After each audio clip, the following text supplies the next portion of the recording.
বন্ধুরা, বর্ষা প্রায় এসেই গেছে আর বর্ষা শুরুর আগে আমাদের বাগানে মোট 10টা আর্জেন্ট কাজ কিন্তু করতেই হবে। আমরা সবাই জানি বৃষ্টির জল আমাদের বাগানের প্রত্যেকটা গাছের জন্য কতটা ভালো, কিন্তু আমরা যারা ছাদ বাগান করি, টবে গাছ করি, আমাদের কয়েকটা গুরুত্বপূর্ণ কাজ অবশ্যই করতে হবে।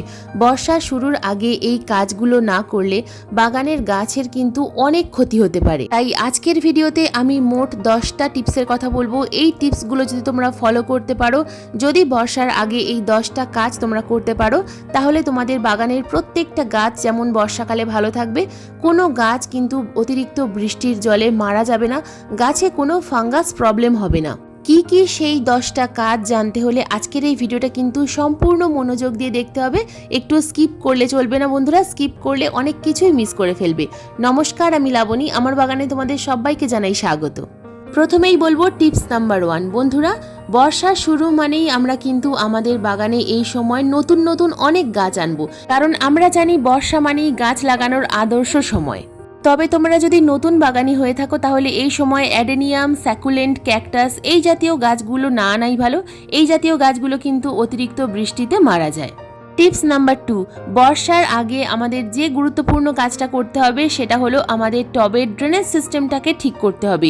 যদি কোনো গাছে দেখো জল জমা হয়ে থাকছে, তাহলে সেক্ষেত্রে টবের নিচের যে ড্রেনেজ হোল আছে এই ড্রেনেজ হোলটাকে আমাদের পরিষ্কার করতে হবে। অনেক সময় টবের নিচের ড্রেনেজ হোলের মধ্যে মাটি জমে যায় এবং মাটি জমে যাওয়ার কারণে জল কিছুতেই ড্রেন আউট হয় না, যার ফলে গাছ ঝিমিয়ে যায় এবং বর্ষায় মারা যায়।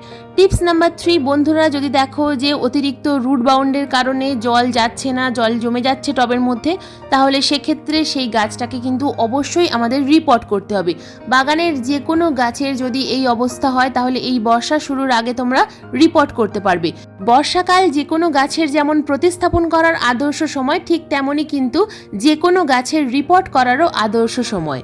গ্রীষ্মকালে কোনো গাছ রিপোর্ট করলে যেমন গাছ ঝিমিয়ে যেত, কিন্তু বর্ষাকালে তোমরা কিন্তু নির্দ্বিধায় যে কোনো গাছের রিপোর্ট করতে পারবে। রিপোর্ট করার পর সরাসরি তোমরা বৃষ্টির মধ্যে রেখে দেবে, দেখবে গাছটা কয়েকদিনের মধ্যেই মাটির সাথে সেট হয়ে যাবে। Tips number 4। বন্ধুরা, এই সময় আমাদের বাগানের যে কোনো গাছের কিন্তু আগাছা পরিষ্কার করতে হবে। যে কোনো গাছের, শুধুমাত্র একটা গাছের নয়, বাগানের যে কোনো গাছের যদি টবের মধ্যে আগাছা হয়ে থাকে তাহলে সেই গাছের অনেক সমস্যা আসতে পারে। আগাছা খুব তাড়াতাড়ি মাটির শিকড়ের সাথে তার রুট বিস্তার করবে এবং তখন আমরা এই যে আগাছাগুলো খুব সহজে তুলতে পারবো না। তাই ছোট অবস্থাতেই আগাছাগুলোকে পরিষ্কার করে ফেলো। তাছাড়া সব থেকে বড় যে সমস্যা সেটা হলো আমরা গাছে যে খাবার দেব, আগাছা কিন্তু সেই খাবার খেয়ে নেবে। গাছ কিন্তু কোনো রকমভাবেই আর বৃদ্ধি হবে না। আমরা অনেক সময় ভাববো যে গাছ তো আমরা খাবার দিচ্ছি কিন্তু গাছ বাড়ছে না কেন, তার কারণ হলো আগাছা। Tips number 5। বন্ধুরা, আগাছার সাথে সাথে কিন্তু আমাদের টবের মাটিতে এই সময় শ্যাওলা হয়। টবের উপরে তোমরা খুব ভালোভাবে লক্ষ্য করলে দেখতে পাবে প্রচুর সবুজ রঙের শ্যাওলা জন্মেছে। তো এই শ্যাওলার কারণেও কিন্তু আমাদের বাগানের অনেক গাছ এই বর্ষায় মারা যায়। যদি গাছে দেখো যে প্রচুর পরিমাণে টবের মাটিতে শ্যাওলা হয়েছে, সঙ্গে সঙ্গে সেই শ্যাওলা কিন্তু মাটি ভালোভাবে খুশে দেবে। তাছাড়া এই সময় কিন্তু গরমের কারণে আমাদের টবের মাটি অনেক শক্ত হয়ে আছে, সিমেন্টের মতো শক্ত হয়ে থাকে। অতিরিক্ত শক্ত হয়ে যাওয়ার কারণে মাটি ফেটে যায়। তো এই রকম টবের মাটি যেন না থাকে, আমাদের মাটি কিন্তু সব সময় খুশে দিতে হবে। বর্ষার আগে টবের মাটি ভালোভাবে খুশে দিতে হবে, আগাছা পরিষ্কার করতে হবে এবং শ্যাওলাযুক্ত মাটি আগে আমাদের খুশে ফেলতে হবে।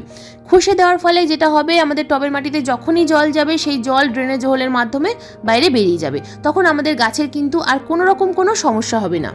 বর্ষার আগে এই ছোট্ট ছোট্ট কাজগুলো যদি আমরা ঠিকঠাক সময় মতো করতে পারি তাহলে কিন্তু কোনো সমস্যা হয় না। বন্ধুরা, মাটি খুশে ফেলার পর আমাদের যে কাজটা করতে হবে, টবের মাটিতে ফাঙ্গিসাইড অথবা হলুদ গুঁড়ো খুব ভালোভাবে ছড়িয়ে দাও। পিঁপড়ে তো টবের মাটিতে আসবেই না, তার সাথে সাথে কিন্তু কোনো রকম কোনো ফাঙ্গাস প্রবলেম হবে না। এই অতিরিক্ত বর্ষায় কিন্তু আমাদের গাছের শিকড়ে ফাঙ্গাস লেগে যায় এবং অনেক সময় এই অতিরিক্ত বর্ষায় অনেক গাছ মারা যায়। বন্ধুরা, ছাদে অথবা আঙিনায় যেখানেই বাগান করো না কেন, টব কিন্তু কখনোই সরাসরি মেঝের ওপরে রাখবে না। সরাসরি আমরা যখন মেঝের ওপরে টবটাকে রেখে দিই, জল প্রয়োগ করার পর সেই জল কিন্তু ড্রেনেজ হোল দিয়ে বাইরে বেরিয়ে যেতে অনেক সমস্যা হয়, যার ফলে গাছের শিকড় তো খারাপ হবেই, তার সাথে সাথে আমরা যারা ছাদে বাগান করি ছাদেও কিন্তু অনেক সমস্যা আসবে। যে কারণে যে কোনো গাছ তোমরা টবে প্রতিস্থাপন করার পর সেই টব কিন্তু সবসময় চেষ্টা করবে কোনো রকম কোনো স্ট্যান্ডের ওপরে রাখার। যদি স্ট্যান্ড না থাকে সেক্ষেত্রে তোমরা কিন্তু দুটো ইঁট দিয়ে সেই ইঁটের ওপরেও গাছ রাখতে পারো, তাহলেও কিন্তু জলটা সহজেই ড্রেন আউট হয়ে যাবে। এই বর্ষায় সবসময় চেষ্টা করবে টবে জল যেন একেবারেই না জমে থাকে। Tips number 7। বন্ধুরা, আমাদের বাগানে তো একরকম গাছ থাকে না, বিভিন্ন ধরনের গাছ থাকে। যেমন আমাদের বাগানে থাকে অ্যাডেনিয়াম, স্যাকুলেন্ট, বিভিন্ন প্রজাতির গাছ, যে গাছগুলো এই বর্ষায় আমরা কোথায় রাখবো একেবারেই বুঝতে পারি না। যদি তোমাদের বাগানের অ্যাডেনিয়াম গাছ আমি যেভাবে মিডিয়া তৈরি করে দেখাই সেইভাবে যদি তোমরা মিডিয়া করে গাছ প্রতিস্থাপন করো তাহলে তোমরা বাইরেই রাখবে। বালি এবং কম্পোস্টের মধ্যে গাছ থাকলে সরাসরি বৃষ্টির মধ্যেই রাখা যায়। কিন্তু যদি তোমরা এই সমস্ত ইনডোরের গাছগুলো মাটির মিডিয়াতে করো সেক্ষেত্রে কিন্তু একেবারেই সরাসরি বৃষ্টির মধ্যে রাখতে যাবে না, তাহলে এই গাছে ফাঙ্গাস প্রবলেম আসবেই। যেমন আমার বাগানে যে সমস্ত ইনডোর প্ল্যান্ট আছে প্রত্যেকটা গাছকে আমি এই মুহূর্তে এমন একটা জায়গায় রেখেছি যেখানে সরাসরি সূর্যালোক আসে অন্তত 3 থেকে 4 ঘন্টা, কিন্তু সরাসরি বৃষ্টির জল একেবারেই লাগে না। পূর্ব দিকের জানালা অথবা পূর্ব দিকের ব্যালকনি কিন্তু এই গাছগুলোর জন্য খুব ভালো। সকালবেলা বেশ কিছুক্ষণের জন্য রোদ্দুর পায়, তারপর কিন্তু এই গাছগুলোর উপর আর রোদ্দুর আসে না এবং বৃষ্টির জল তো একেবারেই পায় না। বৃষ্টির হালকা ছাট আসে কিন্তু কোনো রকমভাবে সরাসরি বৃষ্টির জল এই মাটির মিডিয়াতে পড়ে না, যে কারণে গাছের রুটে কোনো রকম কোনো সমস্যা হয় না অথবা গাছের পাতা পচেও যায় না। অতিরিক্ত বৃষ্টির হাত থেকে যদি বাঁচিয়ে রাখতে চাও সেক্ষেত্রে আমি যে টিপসগুলো বললাম এই টিপসগুলো ফলো করো, খুব ভালো রেজাল্ট পাবে। বন্ধুরা, টিপস নাম্বার 8। এই সময় আমরা আমাদের বাগানের যে কোনো গাছের কিন্তু হালকা লাইট প্রুনিং করতে পারি। যদি কোনো গাছ দেখো যে খুব বেশি লম্বা লম্বা ডাল হয়ে গেছে, সেই গাছগুলোকে তোমরা ঝোপালো করতে চাইছো, তাহলে এই সময়টা কিন্তু খুব ভালো টাইম। এখন যেহেতু খুব বেশি বৃষ্টি হচ্ছে না, মাঝে মধ্যে বৃষ্টি হচ্ছে, তাই এই সময়ে তোমরা যদি তোমাদের বাগানের প্রত্যেকটা গাছের এই সময় লাইট প্রুনিং করে দাও তাহলে সেই গাছগুলো কিন্তু আরও বেশি ঝোপালো হবে। আর যত বেশি ঝোপালো হবে বর্ষায় তত বেশি কুঁড়ি আসবে। তো আমার বাগানে যে সমস্ত গাছ আছে যেমন জবা, বোগেনভেলিয়া, টগর, প্রত্যেকটা গাছ যে গাছের ডাল অনেক বেশি লম্বা লম্বা হয়ে গেছে প্রত্যেকটা গাছের আমি কিন্তু লাইট প্রুনিং করছি। এই সময় হার্ড প্রুনিং করা যাবে না, হার্ড প্রুনিং করলে গাছের কিন্তু অনেক সময় ফাঙ্গাস প্রবলেম হয়ে যেতে পারে এবং সেই ডালে ডাইব্যাক চলে আসতে পারে। তাই এই সময় শুধুমাত্র হালকা প্রুনিং, যেভাবে আমি দেখাচ্ছি এইভাবে তোমরা কিন্তু এই সময় প্রুনিং করবে। এই সময় কিন্তু বোগেনভেলিয়া গাছের প্রুনিং করার আদর্শ সময়, কারণ যেহেতু এই বর্ষায় বোগেনভেলিয়া গাছে খুব বেশি ফুল হয় না, তাই এই সময় আমরা যখনই এই গাছের প্রুনিং করব গাছ খুব তাড়াতাড়ি ঝোপালো হয়ে যাবে এবং শীতকালে প্রচুর পরিমাণে ফুল দেবে।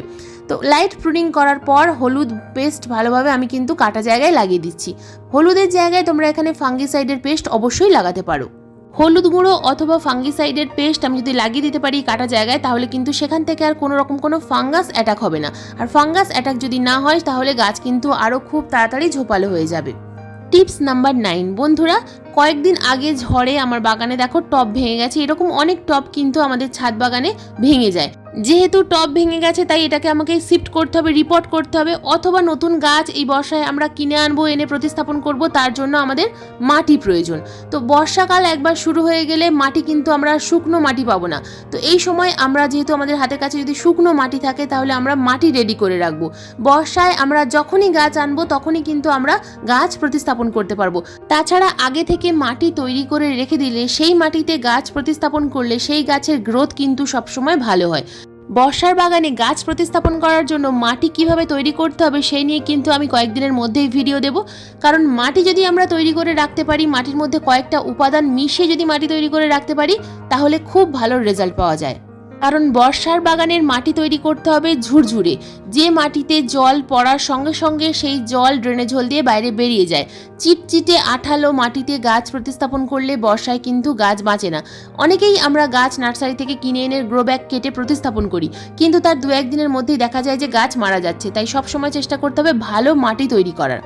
Tips number 10। বর্ষার আগের অত্যন্ত গুরুত্বপূর্ণ যে কাজ সেটা হলো আমরা যারা ছাদ বাগান করি আমাদের ছাদের যে ড্রেন আছে যেখান থেকে বৃষ্টির জল বা যে কোনো জল বাইরে যায় তো সেই জায়গাটাকে আমাদের পরিষ্কার রাখতে হবে। এই বর্ষার আগে যদি আমরা এই ড্রেনটাকে পরিষ্কার করে না রাখতে পারি, এই পাইপটাকে পরিষ্কার করে না রাখতে পারি তাহলে জল কিন্তু ছাদে জমা হবে।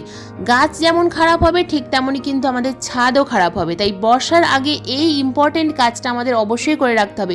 অন্যান্য কাজের পাশাপাশি এই কাজটা যদি করতে ভুলে যাও তাহলে কিন্তু ছাদ আমাদের খারাপ তো হবেই, তার সাথে সাথে ছাদে জল জমবে, আর ছাদে জল জমলে আমাদের গাছেরও কিন্তু ক্ষতি হবে। ভিডিও শেষে আরও 2টো বোনাস টিপসের কথা বলবো। সেগুলো হলো এই সময় বর্ষাকালে তোমরা কিন্তু যে কোনো গাছের ডাল থেকে চারা তৈরি করতে পারবে খুব সহজেই। আমি বিভিন্ন ভিডিওতে কিন্তু ডাল থেকে চারা তৈরি করার দেখাই। অলরেডি আমি কিন্তু অনেক ডাল থেকে চারা তৈরি করে ফেলেছি। আগামী ভিডিওগুলোতে কিন্তু দেখাবো যে কিভাবে আমি ডাল থেকে চারা তৈরি করি এবং কত সহজে ডাল থেকে চারা তৈরি করা যায়। এছাড়া বোনাস টিপস নাম্বার 2, যদি তোমাদের বাগানে কোনো লতানো প্রকৃতির গাছ থাকে তাহলে প্রত্যেকটা লতানো প্রকৃতির গাছে সাপোর্ট সিস্টেম দিয়ে দাও। সাপোর্ট সিস্টেম দিলে যে কোনো লতানো গাছ খুব তাড়াতাড়ি বৃদ্ধি পায় এবং সেই গাছে প্রচুর পরিমাণে কুঁড়ি আসে। বন্ধুরা, এই ছিল আজকের আমার ভিডিওর বিষয়বস্তু। আজকের এই ভিডিও তোমাদের কেমন লাগলো অবশ্যই কমেন্ট করে জানাবে। ভিডিও সংক্রান্ত যদি কোনো প্রশ্ন থাকে অবশ্যই কমেন্ট বক্সে কমেন্ট করবে, আমি যথাযথ উত্তর দেওয়ার চেষ্টা করব। আজকের এই ভিডিও যদি তোমাদের ভালো লেগে থাকে তো প্লিজ একটা লাইক করো, শেয়ার করো, হাইপ করো। চ্যানেলে নতুন বন্ধু হয়ে থাকলে চ্যানেলটাকে সাবস্ক্রাইব করে পাশে বেল আইকনটা প্রেস করে দিও এরকম নিত্য নতুন বাগান সংক্রান্ত ভিডিও দেখার জন্য। কারণ এইরকম নিত্য নতুন বাগান সংক্রান্ত ভিডিও কিন্তু প্রতিদিন ঠিক সন্ধ্যা 6টার সময় আমার চ্যানেলে আসে। ভিডিও আপলোড করার সঙ্গে সঙ্গে যখনই ভিডিও লাইভ হবে তোমাদের মোবাইল স্ক্রিনে অথবা কম্পিউটার স্ক্রিনে ভিডিও নোটিফিকেশন পৌঁছে যাবে। তো আজকের এই ভিডিওটা সম্পূর্ণ মনোযোগ দিয়ে দেখার জন্য তোমাদের সবাইকে জানাই অসংখ্য অসংখ্য ধন্যবাদ।